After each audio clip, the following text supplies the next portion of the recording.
Assalamualaikum warahmatullahi wabarakatuh.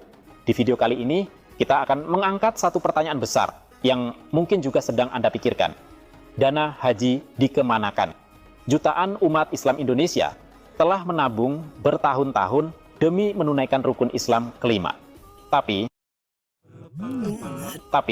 ironisnya, biaya makin mahal, pelayanan tetap bermasalah, dan antrean tak kunjung pendek. Sebenarnya apa yang terjadi?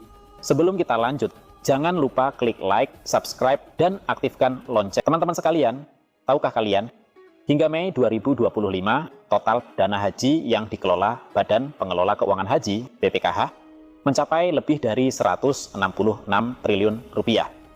Dana ini berasal dari setoran awal jutaan calon jemaah yang masuk daftar tunggu. Angka ini sangat besar, bahkan bisa menyaingi APBD provinsi-provinsi besar.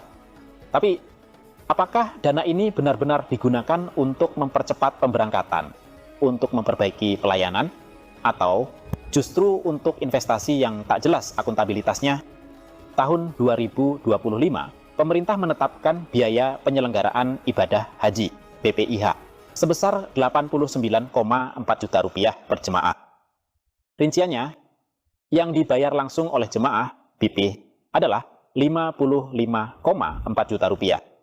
Sisanya, 33,9 juta rupiah ditanggung dari nilai manfaat dana haji.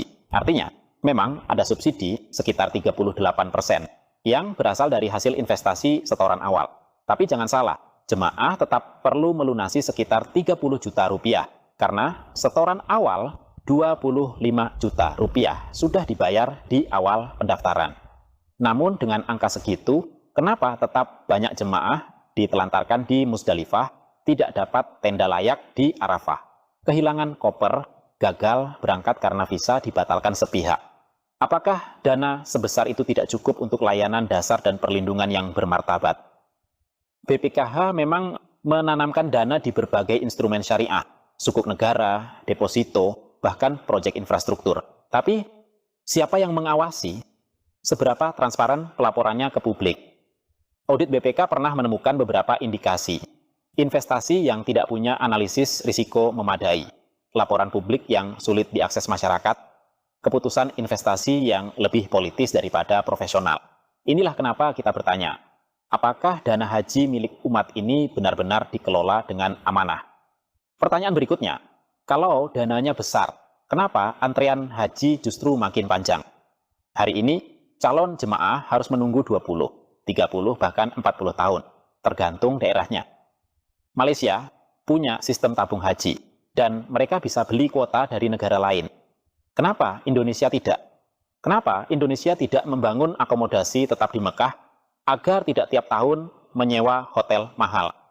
Kenapa BPKH tidak membuat BUMN khusus haji yang mengelola langsung logistik dan akomodasi agar efisien dan tidak selalu tergantung pihak asing?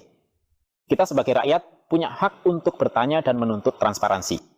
Dana itu milik umat, maka umat juga berhak tahu bagaimana dana itu digunakan. Berikut tuntutan yang mestinya segera didorong. Pertama, audit terbuka dan periodik terhadap investasi dana haji. Kedua, keterlibatan ormas Islam dan masyarakat sipil dalam pengawasan BPKH. Ketiga, skema efisiensi biaya dengan kepemilikan langsung sarana akomodasi.